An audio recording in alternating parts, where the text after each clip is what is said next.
Hello and welcome to What's Now and Next in Lupus, brought to you by Lupus LA. I'm Adam Selkowitz. I'm the chairman of Lupus LA and the host of the Lupus LA podcast, Your Story, Our Fight. If you're joining us, you've been part of our wonderful new edition, our live streaming, our Facebook Lives, our expansion into the digital world. And we have a really nice group of people here. We're keeping it small and intimate from a COVID perspective. But we are really glad that you can join us from wherever you are. And we hope to bring you some really important lupus information. We have Dr. Gary Bryant from AstraZeneca and Dr. Roger Levy from GSK on our panel tonight. And the panel is going to be hosted by Dr. Daniel Wallace, who joins me now. Come on in, Dr. Wallace. Hey, Adam, how are you? I'm doing well. This is really exciting. Well, you've been talking for a long time about live streaming events, right? Yeah, I think I proposed it about 15 years ago. But yes. Well, 15 years ago, it was a little more expensive and a little trickier, but I knew you would get around to it. Well, listen, COVID made us do some crazy things. But so tell us a little bit about tonight and what the audience here and at home is going to see. Well, there are 2 new drugs for lupus approved in the last year, and 1 other drug with a new indication for lupus. And we have representatives from those companies here to talk about some of the work we're doing. And there's lots more interest in lupus now that we have these approvals and some very exciting research that we're going to hear about. That's fantastic. And tell me a little bit, I know the big question on people's minds is COVID and autoimmune patients and COVID and lupus. Where do we stand there? Where do we think a lupus patient today should be concerned, and how cautious should they be? I think that lupus patients have generally done very well with COVID, even though they have contracted COVID at the same rate as in proportion as other healthy people would. What's happened is they haven't gotten that sick. And we haven't lost anybody, I haven't lost anybody who's been immunized. As your patient, that makes me very happy to hear that. And so tell me, what do you think is the most important question for the future of lupus? Where do you want to see the scientists head? Well, that's what we're going to hear about more tonight, whether it's B cells or T cells or interferon or small oral molecules. There are about 100 phase 2 and phase 3 trials with lupus ongoing throughout the world. And I'm, having started Lupus LA with you 23 years ago, how many trials do you think were taking place back then? A handful at most, and they were all negative. So it's very exciting Yes. In the lupus world. Yeah, it makes it worth it. All right. Well, thanks for joining us, Thank Dan. you very much. Enjoy the night, and we'll see you later on the panel. Now I'm excited to introduce you to one of our longtime board members, Debbie Cowan. Come on over, Debbie. Debbie, you've been with us for at least 10 or 15 years, right? It's been about that long, yeah.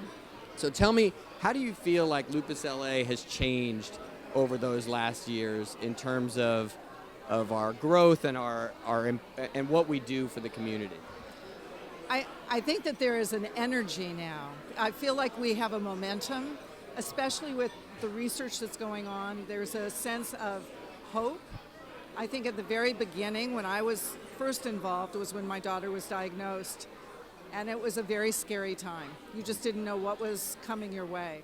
Just hearing Dr. Wallace say that patients with COVID are doing well makes me feel really good. And Yeah. I think that the same thing is happening with these drugs. I feel excited at the prospect of having some treatment.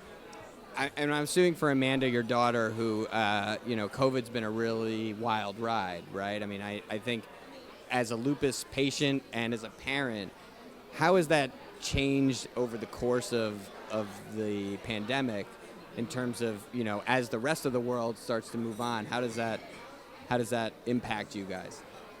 I think in the beginning, all of us were so scared because we really didn't know how she was going to be affected. And so we really isolated, all of us isolated. She was able to get the shots and she just got her booster. And her effect was not that bad. And it, again, where she had stayed away, and she's young, she's 36 years old, the thought that she had to keep away from society in order to maintain her health and possibly her life That's changed a lot. And so, yes, we're feeling very hopeful now about that. So tell me, tonight we have all of these amazing people, from pharmaceutical companies to Lupus LA supporters to patients. What do you think? What do you think special about tonight? It's our first in-person event in years. We've all been so greatly affected by it. Even those of us who have been healthy and don't have lupus have felt that sense of isolation and loss at those connections and those relationships. This is exciting. I look around, I see people I haven't seen in a while, other than on Zoom, and it's exciting. I'm really, I can't wait to go and hug some people in this room. Excellent. Well, you go do that. Enjoy. Thank you so much for Thank you. joining Thanks us. for everything you All do, right. too. Of course. Thanks, Debbie. All right, now next up, one of my favorite people. I've known Liz Morasso for, 15, 20 years. She helped us start our support group at Children's Hospital in her professional capacity, and now runs several of our support groups now for Lupus LA. So I want to bring Liz in. Yeah. Hi, Liz. It's great to see you. I know. Thanks for having me. Last time we did this, we were doing our podcast Via Zoom. interview Yeah. via Zoom. Yeah, and it's so nice to be in person. It's so Yeah. really nice to see you. So tell me, what's the feeling? I know we probably have out here a lot of our support group people who are tuning in tonight. Sure. So what's the vibe in the support groups these days? What are lupus patients talking about? They're talking about validation. That's what we're hearing in the support groups, is that it is a group where people can come together with people that know the language they're using, know the feeling of what they're experiencing, and they don't have to explain so much because those people have that understanding as a foundation. So patients are feeling validated, their family members are feeling validated because they're feeling heard. They know that someone around them in that group is feeling what they're feeling and can really understand what they're going through and help them figure out what that looks like for them. Now, do you think COVID, I know COVID shined such a spotlight on autoimmunity and rheumatology in general. Do you think that in some ways has given our patients a way to kind of really come out of hiding in some respects? Absolutely. And that's actually, I think, one of the good things that's come of this is that there's been discussions around how do we keep each other safe in general. And that's a lot of the things that us as lupus patients have felt since our diagnosis. And so, though it's a shame that it had to come about this way, I feel more a part of the community a little bit, and like there's some empathy and compassion and understanding around what some of us have been having to cope with for years. Now, as Dr. Wallace just mentioned, we're talking about dozens of new drugs and new trials. And, I remember when we started a lot of our Lupus LA support groups, there tended to be some stagnation in terms of what, everybody was on the same treatments or the same. So what's it like now that there's all of these new things? It must be a real energy going on. It's refreshing. So I've had lupus for over 20 years now, and that's how I felt, even up to relatively recently. And so now that there's this new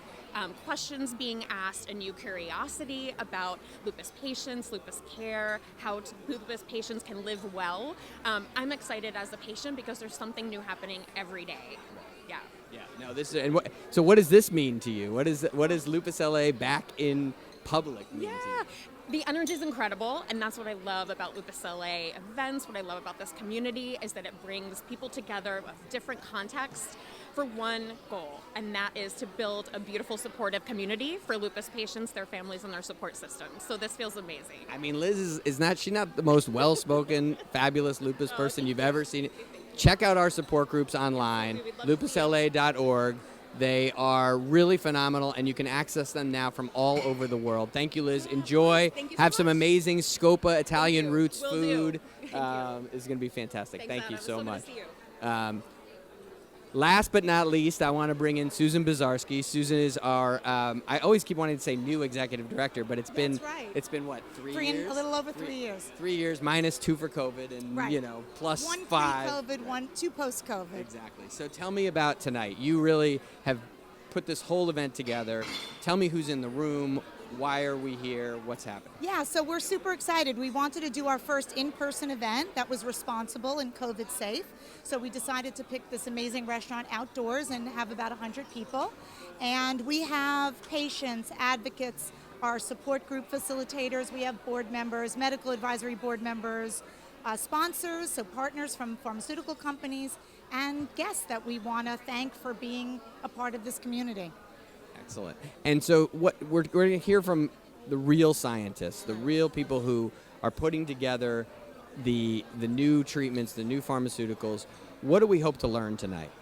I think, the title says it, what's new and next. So we want to learn what they know from the inside, and if anything's coming up that's exciting and new in medicine, we want to talk about it in this room, and we want the patients in the room to be able to ask questions and share with the live audience what is going on right now with lupus and lupus treatment.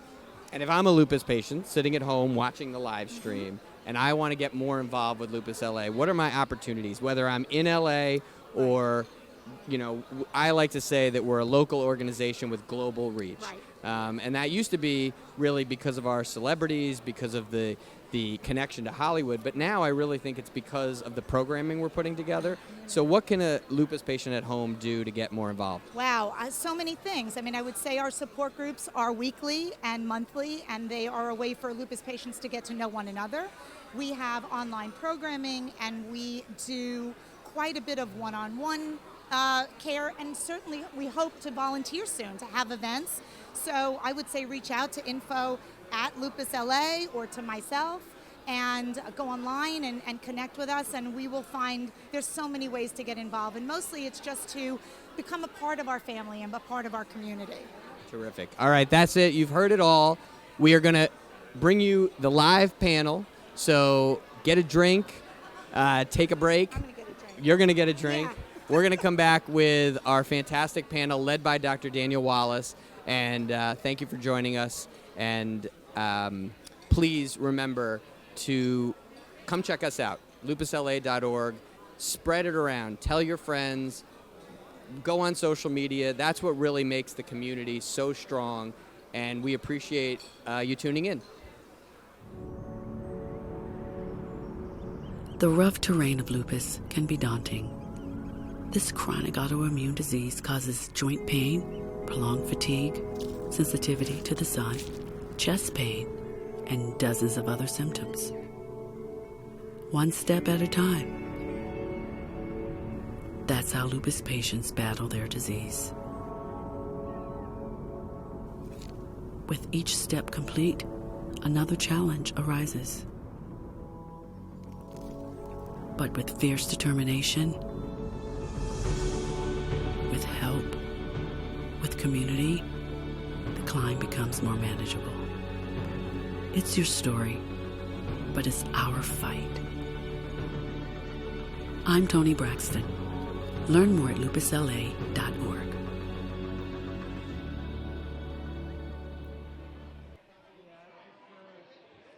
Hello, everybody. I want to welcome everybody to our What's Now and Next in Lupus, brought to you by Lupus LA. I am not only, thank you. We haven't been in front of a live audience in so long. I don't even know how to handle it. But I want to tell you that we're not only here in this room, but we're being joined by our streaming audience, which is brand new for Lupus LA. Dr. Wallace's dream for the last 10 years was to live stream some of our events.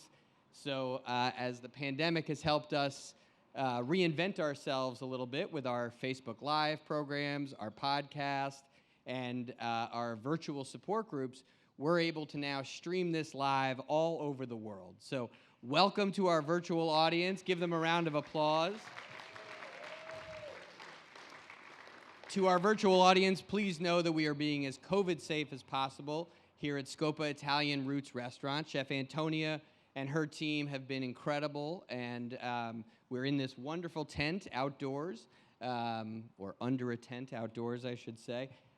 And it's really important for us to be here in person because Lupus LA, like all other charities over the last 2.5 years, has really struggled. Financially, we lost a tremendous amount of our donors, but we were able to pivot very quickly to a virtual audience and have survived. And in some ways, we've really thrived.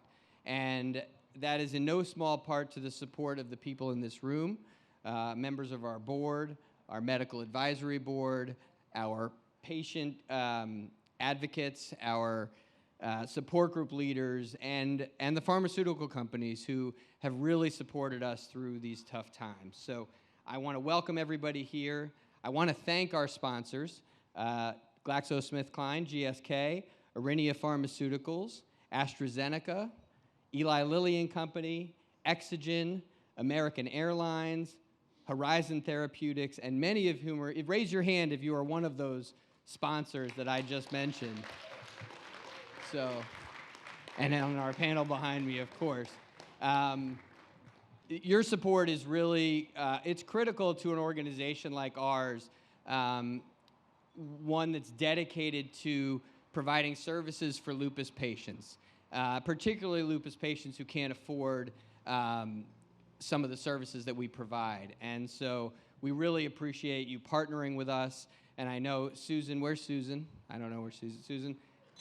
Susan Bazarski, who's our executive director, works tirelessly to coordinate with everybody and everything, and she's done a tremendous job along with Mia and Maggie and the rest of our team, so thank you. Now, if you have not already done so, you will still have plenty of time to purchase a sweepstakes ticket. That's right, we're calling it a sweepstakes for legal reasons, but I'm going to just read you the prizes really quickly. An exclusive tour and dining experience for 20 people at SoFi Stadium, which has a value of $2,700, $2,750. It's really incredible. I wish I could give you all the details right now. I don't have time, but it's really a special experience for you and 19 of your closest friends in the unbelievable SoFi Stadium.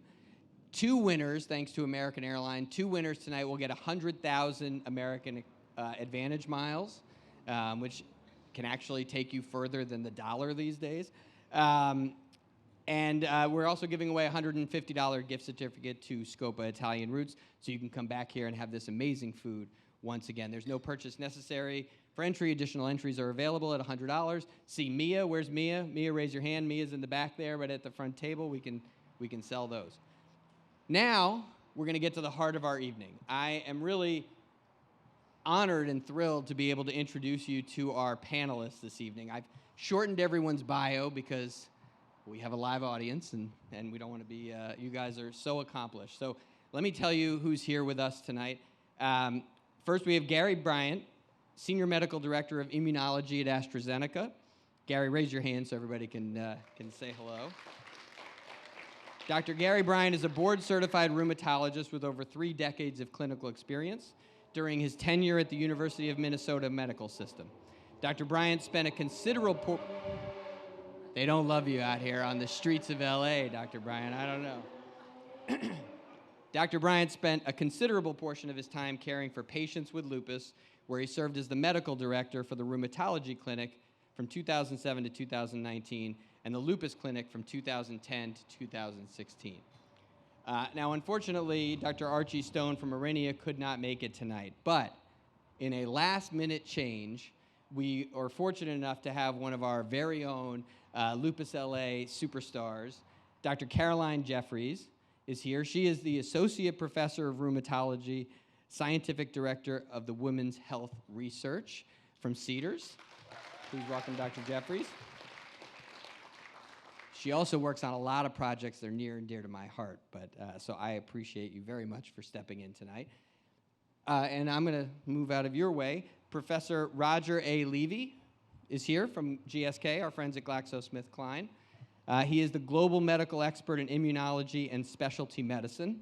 Professor Levy is a licensed adjunct professor of rheumatology at the State University of Rio de Janeiro, Brazil, where he started working in 1996.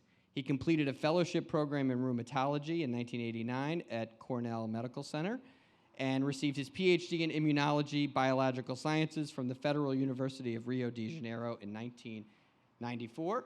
And Professor Levy joined GSK in early 2018 and is currently a global medical expert and specialty in medical care franchise. And you're based in Philadelphia. When you could still be in Brazil. I don't know. Philadelphia, it's a tough one. But hosting tonight's panel is not me because I don't have those expertise, but we are fortunate enough to have the founder of Lupus LA with us tonight, Dr. Daniel J Wallace. And for anybody who doesn't know Dr. Wallace, and I don't think that's very many people, but Dr. Wallace is a board-certified internist and rheumatologist, a clinical professor of medicine at the David Geffen School of Medicine at UCLA. He's the associate director of rheumatology of the Rheumatology Fellowship Program at Cedars-Sinai Medical Center, where he also serves on the Board of Governors. And he's the founder and a board member of Lupus LA. So Dan, I am done. I am leaving it to you. You should be mic'd. You should be good to go. So there will be an opportunity to ask questions at the end of the panel, and I'm going to let Dan take it away. Well, thank you very much, and thank you so much for coming here. We have several tables have flown across the country to be part of this live streaming event, and we're hopeful that several thousand people will be able to enjoy the content of what is going on tonight. Before I start with our panel, I just wanted to introduce a few people in the audience and make an announcement. The announcement is that starting June 15th, in just a few weeks, there will be a dedicated Lupus Clinic at Cedars-Sinai Medical Center as part of the Cow Autoimmunity Center. And this will be the first dedicated lupus clinic in Los Angeles since Ed Du Bois started his clinic in the 1950s at USC. Secondly, to introduce a few other people in the audience who you might want to talk to or buttonhole, we have Sherwin Hariri here. Stand up, Sherwin. Sherwin is the best and busiest allergist and immunologist at Cedars-Sinai, and his lovely wife has just joined our board. And secondly, I'd like to introduce Christine Lee. Stand up, Christine, don't be shy. Christine is my associate and one of the most exciting hot tickets in rheumatology and at Cedars-Sinai, and is an outstanding Stanford-trained rheumatologist. Third, I want to introduce Alan Metzger. Alan Metzger is the history of rheumatology. He worked with Paul Terasaki and in 1972 published the first paper associating HLA-B27 with ankylosing spondylitis, just to show you how far back his legacy goes.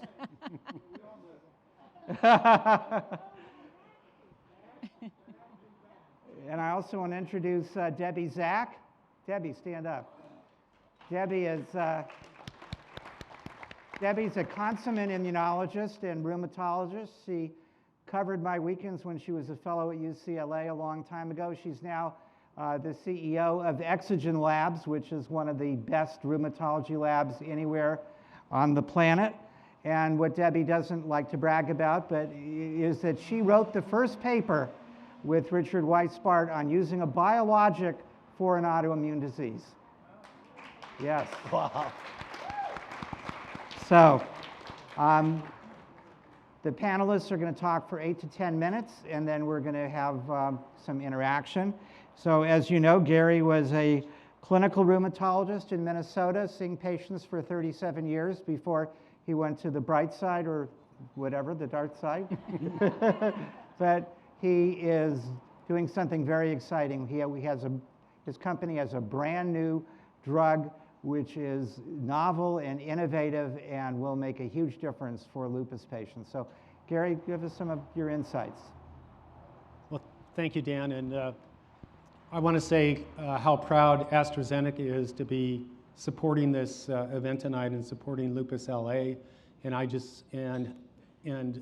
also a shout out to what you are doing on behalf of patients with lupus. It's just amazing, and so happy to be here tonight. It's an honor to be among this distinguished panel. You know, I think three things I want to talk about is sort of the why, and why are we here, and why, you know, and why is the we is really inclusive. Obviously, it's you, and it's the patients, it's academic medicine, it's industry, the pharmaceutical companies, and other members of industry that are trying to improve the lives of patients. It's public, you know, partnerships that try and move the science forward.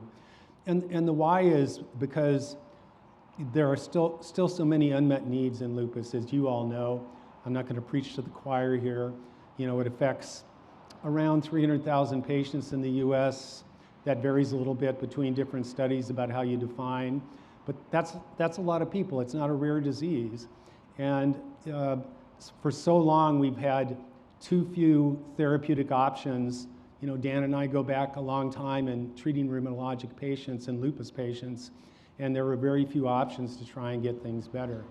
You know, it's such a heterogeneous and difficult disease. It's different in every patient.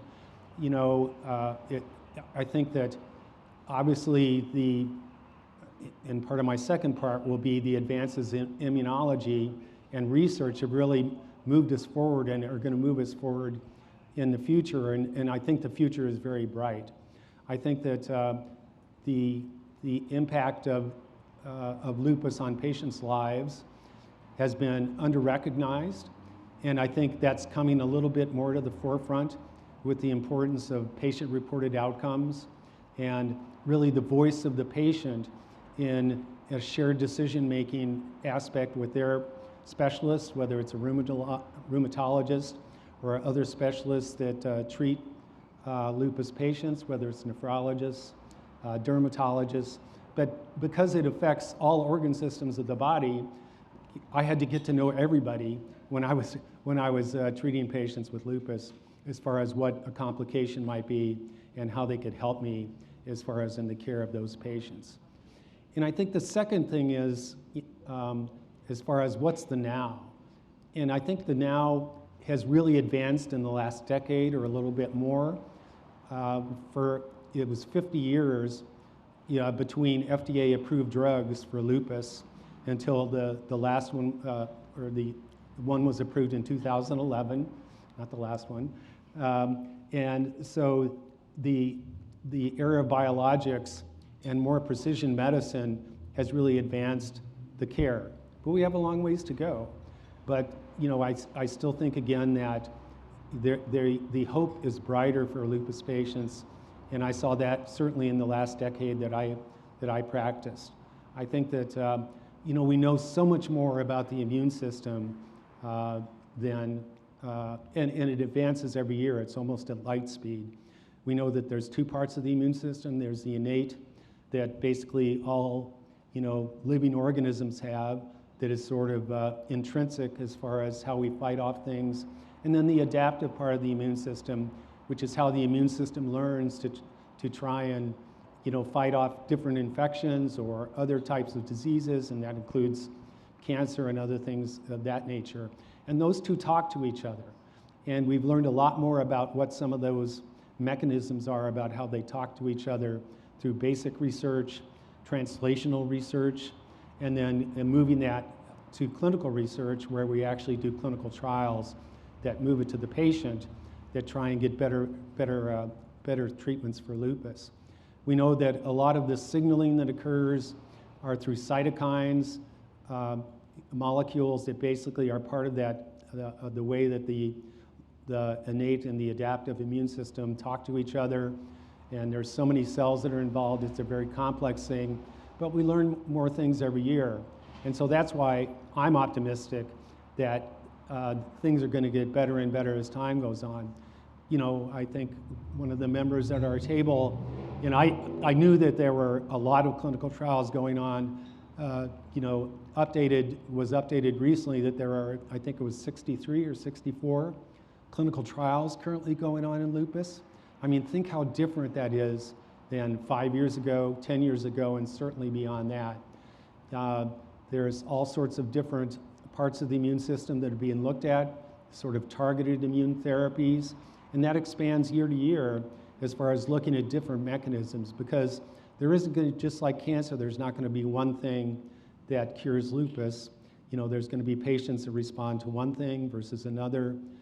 But, you know, with all the advances that are being made, I think the future is bright. And AstraZeneca is committed to the immunologic space. We've been very active in it in the last 15 years. AstraZeneca was sort of known as a respiratory company and an oncology company, but we have a pipeline that exists both in lupus, but in other immunologic diseases where there's a high unmet need. And we are committed to staying in this space and advancing the science. One of the tenets of AstraZeneca is that we follow the science. And we do that in partnership with Lupus LA, other patient advocacy groups, academic medicine, and other aspects of that. And the third thing I'd like to talk about is the future. And as I just said, the future is bright. I think that, again, these targeted therapies that are in all these clinical trials are going to expand over time. We've seen that over and over. We've seen just in the last year and a half, 2 years, 3 new drugs come to the market or be expanded into a different space for lupus. And so when you think that there was nothing for 50 years, that's something to be very optimistic about. So I think that that's very important. There's all these very complex things that you can talk about, which are genomics, transcriptomics, proteomics, and those are all going to talk about getting to more targeted aspect about an individual lupus patient's, genetic aspects, how their immune system works. That's going to be able to, as opposed to when I sat in front of a lupus patient with limited therapeutic options, but if I had a couple, I didn't know which they would respond to. And in the future, that's going to be very different. And so that's a real cause for optimism and for the future. And so again, AstraZeneca is committed to moving in those directions and being part of that journey, which is a journey we are all taking, and everybody has to row in the same direction. And I think that is more and more obvious with all the partnerships that we all have. And so I'm again so happy to be here with you tonight, and if there are questions afterwards, I'll be glad to answer them. So there's a great deal of partnership among the companies that are doing lupus research, a certain amount of collegiality, which is refreshing. I also do want to mention that unfortunately the representative from Aurinia that was supposed to speak to us could not come, but there are several Aurinia representatives. You want to raise your hands? And they have a new drug that got on the market several months ago for lupus, and is a very, very exciting agent for nephritis or lupus in the kidney. And we're anxious to hear from them when they are able to have their representative come, but we appreciate their support. Next, I'm going to introduce Caroline Jeffries. Caroline Jeffries is a breath of fresh air to Cedars-Sinai. She was from Ireland and was the highest funded scientist in rheumatology at EULAR, which is the European League Against Rheumatism. And then she found true love and ended up in Los Angeles, and is now has over, I think, $1 million in grants from the NIH and Department of Defense, and is a very, very highly sought after, brilliant basic science immunologist. And we're asking her on the spur of the moment, because we had an extra chair, to see how she is at her impromptu skill sets of telling us what's exciting in immunology in lupus. Oh, thanks, Dan. That was a very generous introduction. I'm very, very fortunate to have come over here and to be working with you and, Michael Weissman initially, now Mariko. And things are changing rapidly at Cedars. It's going to be a very exciting time. The new Lupus Clinic is going to be a state-of-the-art clinic, but it's also going to include state-of-the-art research as well. So, coming back to what you were saying about personalized medicine, this is the new approach. All the patients that are going to be coming in, our hope is that we immunophenotype them, we find out what cytokines are there, what their genomics are, and start to be able to pinpoint what are the drugs that we can use to treat these patients. And I think that's probably the biggest thing that we need to do is, actually understand what are the tests that we need to be running on patients so that we can understand what medications they're going to respond to. And there's so many new things happening in lupus. It's a phenomenal time. 10 years ago, it was unheard of to be really thinking about funding research that was looking at the innate immune system, which are these, cells that just fight an infection, and that's their first line defense in the immune system. Everybody was focused on T and B cells. Now much of the research is focusing on these innate immune cells because they're the ones that are educating the adaptive immune system, telling cells where to go. In fact, there's a beautiful study from Keith Elkon's group in University of Washington where they've actually shown, and this is phenomenal, when I listen to patients talking about UV sensitivity, how it drives flares.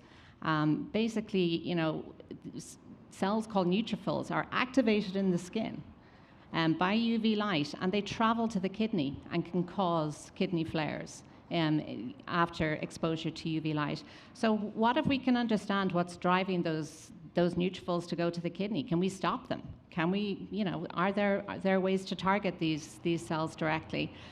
And there are other aspects of immunology that are, really, really exciting. And, we're not just looking at immune cells, we're looking at how immune cells make energy and use energy. So this is an area called metabolism. And, we think about metabolism as our way of burning fuels. Well, cells do that too. And if they switch from one mechanism to burning, one fuel that they're going to burn to another fuel that they're going to burn, they become more or less active. We have drugs now that can target that. So you can switch an active immune cell to an inactive immune cell. And I think one of the really interesting areas of research that is, starting to come to fruition is understanding your gut microbiome and potentially your skin microbiome, and how those bugs in your stomach that are, lining every part of you can release small molecules that can basically either activate the immune system or dampen the immune system. So, again, looking at how all of these different aspects of immunology intersect is going to drive the field forward even more. Conceivably, I know some people have found it, have thought that basically targeting the microbiome may not be a real runner in treating lupus, but anti-inflammatory diets have been shown to work, and understanding what the bugs are, what the changes are in the microbiome that are associated with that, how that regulates the immune system, what it's doing. We have a couple of projects on this, and we find it is a fascinating area. I could keep going. Well, there'll be plenty of time for people to ask you questions. And now I'm going to introduce Roger. It says Roger, but it's Rogerio, right? Roger. And he's been an internationally respected lupologist in Brazil, and now did his training in New York, and now is a major mover and shaker at GSK, where he is the medical expert in immunology and specialty medicine. Yeah, thank you, Dan. It's a real honor to be here. I'm actually replacing my colleague, Bernie Rubin, that couldn't be here. But it's I'm really proud to be representing GSK and all our colleagues. Some are here at this table. We are committed to science in autoimmunity and lupus for a long time, since the late 90s when GSK partnered with Human Genome Sciences. When I was hearing your talking, and I worked with Keith Elkon at Special Surgery in the 1980s, and I think of how much progress we made from when I was training in rheumatology to today. We learned so much about the immune system, about the pathogenic antibodies, the mechanism of the disease, how to communicate better, to understand the disease and to diagnose earlier. But we still have so many unmet needs in SLE, and I think the Lupus LA and this initiative where academia, industry, and patients all work together is the only way to improve these major unmet needs. There's still stigma about having lupus. I remember so many patients that wouldn't tell her colleagues at school or work about their diagnosis. When other diseases made progress, lupus still didn't. There's still a huge unmet need in terms of the amount of damage that patients accrue so early, about the mortality that's still unacceptably high. On the patient side, the adherence to treatment is still a big, big problem. And how can we solve that? All working together, understanding, empowering patients, educating, making all questions that you may think are stupid be put on the table. Nothing is a stupid question if it's bothering you. And to be honest with your physician, and to see that there is a chronic disease we're talking about, and the patient-doctor relationship is sometimes a whole lifetime. So you need the trust from both sides. And I always taught my students how important it is that you have, as a doctor, a plan for the treatment for that person in front of you, but also to listen to the patient and know what his plans are, all kinds, and be open and try to adjust the treatment in order to the patients to make their dreams come true, to make plans. Because there were people that I treated that told me that I don't even make plans or dream of anything that I can achieve because I don't know how I'm going to be in 6 months or a year from now. So I really hope that the progress with the science, from basic science to clinical science, but also education and information walking together with the science, that can empower the patients to really have their dreams, to make plans, and to fulfill their plans, and really help the new patients that are being diagnosed now not to go through the same path that someone that's 10, 20 years of the disease had to go through. So I think of patients that have been through the path, can be like a mentor to a newcomer, to show them what did I learn with this, what I wouldn't do again, what I would do again, and what would be my advice to a younger patient. So I think I see a light at the end of the tunnel, brighter than this one, if we all work together, really. And I think this initiative is a real role model for other patient associations all over the world, that this is very important. The fundraising, the education, the exchange of knowledge, and working together towards the progress of understanding and treating lupus better. Thank you very much. And I want to thank Lupus LA for putting together this program and providing all the patient support. In addition to supporting patients, they also do a pediatric rheumatology fellowship at Children's Hospital. We've also given money to basic research at UCLA. We've helped underwrite some of the autoimmune clinics at UC Irvine and Loma Linda. So it's really as well as USC, which is Children's Hospital. And so we have made an imprint, and I really appreciate everybody in this room who's been very supportive of our organization, especially Susan Bazarski and Adam, and our other board members who are here. I thought I'd ask each of you one question, which is the same question, and try to be brief and just maybe bullet it. And then what we'll do is maybe 10 or 15 minutes of questions from the audience, and then you could have the rest of the things on the menu. I saw a T-bone somewhere, but I didn't see a T-bone yet, so maybe it's coming. So my question to each of you is, what are the three most important pivotal pathways that will make a difference in lupus in the next 5 years? Just spit it out. Starting with me, okay. Well, I think, and again, what a beautiful talk as far as the basic science and the clinical science as far as what we're learning about the immune system. I think, again, those pathways and the messengers that, that talk between the two sides of the immune system are going to be important.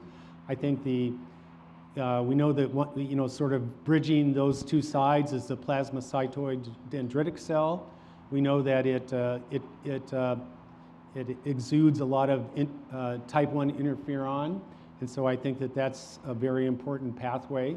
I think, as it was mentioned, I think, our sort of prior sort of focus so much was on the B cell that produces autoantibodies, that produce immune complexes that we know damage tissue, and that's very important. And we can't forget about the B cell because its interaction with the T cell, and the T cell has 4 different types and all those sorts of aspects of things. And I think that will continue to be an aspect that is going to be very important.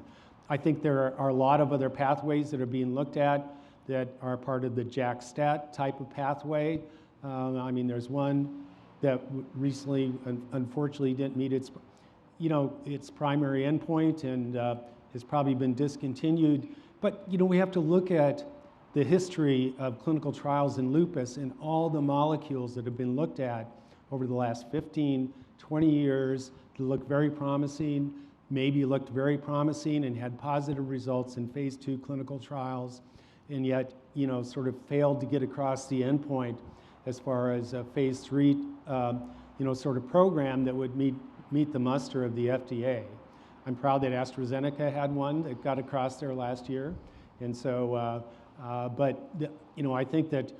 think an important aspect is going to be, all of the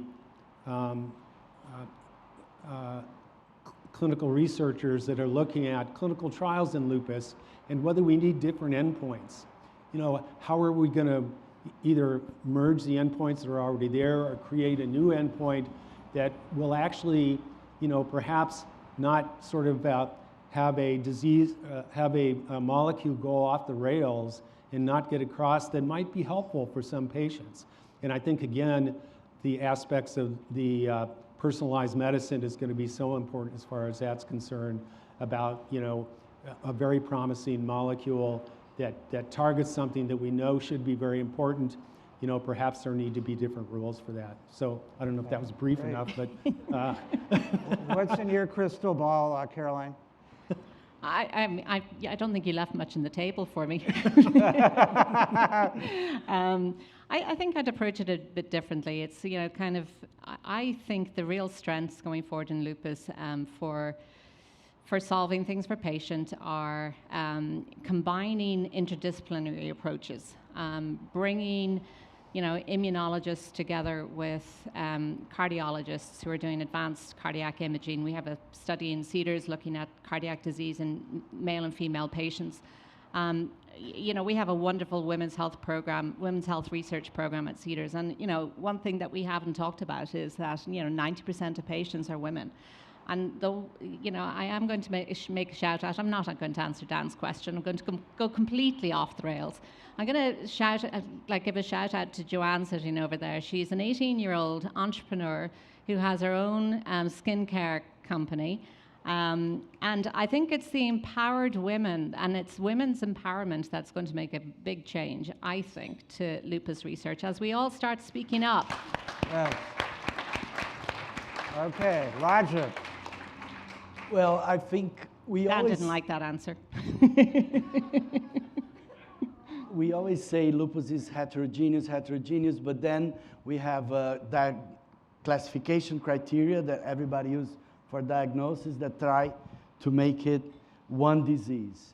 So I think we are now at a moment where we understand that heterogeneity and the need of multidisciplinarity in lupus. We need to be humble and not to be so strict with the classification criteria for everyone, to try to understand the spectrum of lupus earlier, before there is real disease.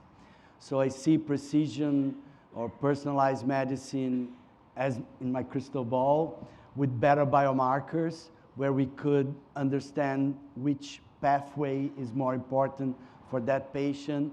And of course, the treatments will follow that path. So personalized and sooner, and hopefully no more damage for our patients. So let me just make one comment about personalized medicine. 98% of lupus is polygenetic. It's many different genes that cause lupus. But about 2 or 3% of lupus is monogenetic. And it's very hard to find people with monogenetic lupus where you just have one gene causing it. These individuals are often diagnosed as children. They have very enriched, elevated serologies, and they are able to give us much more information about lupus than studying a heterogeneous disease. I wanted to let you know that Caroline is at the forefront of monogenetic lupus, as is Lupus LA, and we've worked with Keith Elcon as well in Washington, who's involved with this, and we are going to be making some very exciting advances in this area in the next months to years to come, which will blow the whole discipline away. So I know you're all hungry, you're tired, it's been a long day. So anybody want to ask any questions? You'll be live streamed and thousands of people will hear you. Yes, Debbie. Hold on, Debbie. Let me bring you the mic. I was curious to know if COVID and the immunological response to COVID being studied by the entire world helped lupus research. Gary. No, I think anything that advances, everything's interconnected, I think, as my colleague said, as far as, there are things that are being used in oncology now that could be adapted for immunology, CAR T-cell therapy for lupus, and some of these other sort of very early therapies. I think that the way the immune system and, it reacts to COVID, which has been evolving, as you say, there's so many people studying it and so many articles every day. I think it is going to help us as far as, how things may evade the immune system, how things may stimulate the immune system that we would want to turn off, that might be a sort of insider of autoimmune disease, whether it's lupus or some of the other diseases we see. Anybody else want to comment? I mean, No, go ahead. Essentially, lupus is like your antiviral immune system is constantly turned on. Mm-hmm. And, the type 1 interferons, which we all know about through COVID, you all know about from lupus. And they're the main drivers of pathology in lupus, or at least how bad you're feeling every day, the tiredness, the malaise, the brain fog. They're all of those parallels, are very real between COVID and lupus. So I'm not sure if it actually helped. Will it help lupus research? It will. But I think it's made talking about lupus a lot easier for patients. So I want to cite a work that Professor Eloisa Bonfa, that trained with Keith Elcon in the 80s, now in São Paulo. She shared the University of São Paulo, and they looked at all diseases related to COVID, and the lupus patients were one of the worst responses to the infection, with high mortality, of course related to higher immunosuppression use, but there was a lot of learning also in terms of response to vaccine. So it was unfortunately an opportunity to understand even better the response in lupus patients with this special immune system that they have. Okay. Any other questions? Yes. Yes, I had a question regarding nutrition and how it plays a role in some form of either preventing or possibly if someone are diagnosed and then what they can do for themselves from a health standpoint without, let's say, drugs, and if that's a possibility. Okay. You want to take a stab at that? Anybody? Or you want Well, there's no special diet for a lupus patient. You know that steroids can increase the appetite and increase the risk of diabetes and dyslipidemia. So it's important that the lupus patient that is, and of course almost everyone will take steroids at some point, learn that. There is data also about fried food and lots of salty food to increasing the immune response and probably also helping trigger lupus flares. So although there's no specific diet for lupus, it's the good, healthy diet that everybody should be on. So the story is that there has been no lupus diet, although people have made tens of millions of dollars or hundreds of millions of dollars trying to promote lupus diets. But there is something called the microbiome, which is the microbiological makeup of the gut. And it appears that in lupus patients, there is less biologic diversity of the different types of bacteria we see in lupus in their gut, especially as regards T cell diversity. And those who have these microbiologic distinctions have more serious lupus. But it's probable that the gut, everybody has a different bacterial makeup, so it's not uniform. So what may be a diet for one person is not a diet for another person. There's a lot of work being done in animal models, of mice models of lupus with diets. Hypomethylation may play a role. Certain T cell stimulants may play a role. But this is a very hot area, as Caroline mentioned. And in the next 5 years, there's going to be an explosion of research on lupus diets, which will finally legitimize the area of endeavor. So we have time for one more question. Who wants to be the last person? I'll go. Okay. I have a question. And then I think a lot of our our virtual audience is probably asking, if you are a lupus patient at home and you don't have access to a top rheumatologist, for example, what are the ways that you can be informed and find out about all of these new and exciting treatments and options and things that are in the pipeline? And how can you get involved either in a clinical trial or be on that cutting edge so you're not waiting so long for all of this new innovation? I think that everybody with lupus should connect somehow with a lupus advocacy organization. There are several of them. We are one of them, but there are several other good ones as well, and that inform the public. Also, the manufacturers, our pharmaceutical colleagues, also publish a lot of useful guidelines of information in addition to supporting the efforts of the lupus advocacy organizations. You have to know what's good and what's bad. Unfortunately, with the internet, there's been some toxic websites. There's something called Benlista Buddies, which all it does is badmouth doctors.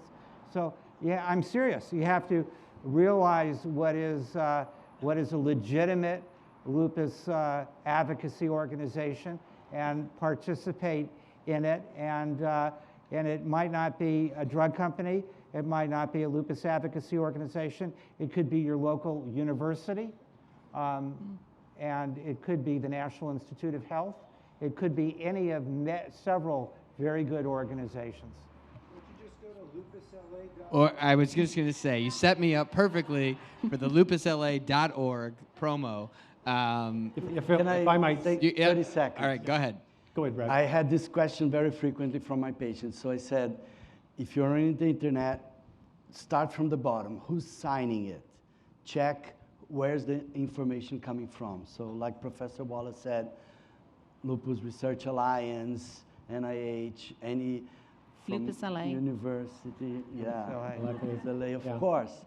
So because there are many curious people that can write anything, and you may there's no easy solution. If it looks too simple, too easy, unfortunately not.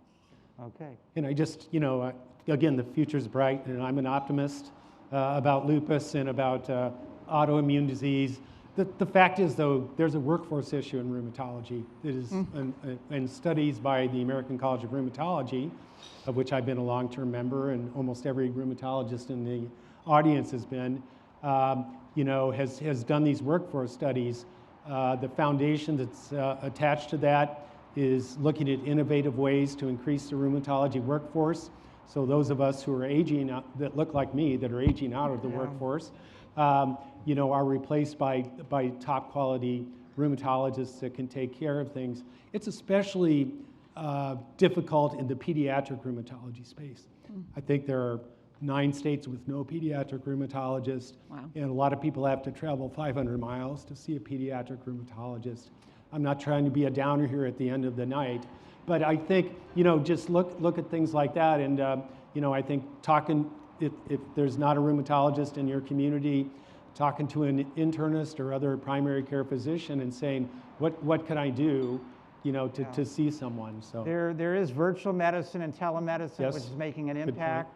For example, there's no real rheumatologist in the state of Alaska, so the University of Washington signed a contract with the government of Alaska to provide virtual rheumatology to anybody in Alaska who needs it. So there are ways people are overcoming this. Yeah, I think it's a really important point, and I will say, Gary, one of the things I'm very proud of that Lupus LA does is fund a pediatric fellowship at Children's Hospital, which creates a new, and a lot of the people in this room have supported that. So I think that's a great segue. I think this panel was incredible. Can we get a round of applause for the panel? And I want to thank our virtual audience for joining in. For those of you in the room, there are these donation cards. There is our sweepstakes. There are ways to contribute. We appreciate that. For you at home, it's lupusla.org. And I want to also encourage you, both in the room and virtually, to tune into our other programming. We have really incredible, informative programming on Facebook. Often, probably 2 or 3 times a month, we'll have a Facebook Live with a different medical expert. It's all free. The podcast, I'll have to plug the podcast. We're talking to lupus patients, a different lupus patient, twice a month. They're all inspiring stories. They're all different stories, and I think it's really important to tell those stories, because it's not just about the science, it's also about the patient. And to really wrap it up, I want to point out also Joanne, who her beauty shop, I wouldn't call it a beauty shop, your beauty company is our newest sponsor of the podcast, Gemini Beauty. So that's how it works, and Joanne's going to be a guest on the podcast in just a few weeks. So that's the way this has really come together over the last 20 plus years at Lupus LA. And it's nights like this, it's people like you, and it's people like you at home who really make it all possible. So thank you very much. Enjoy the rest of the evening.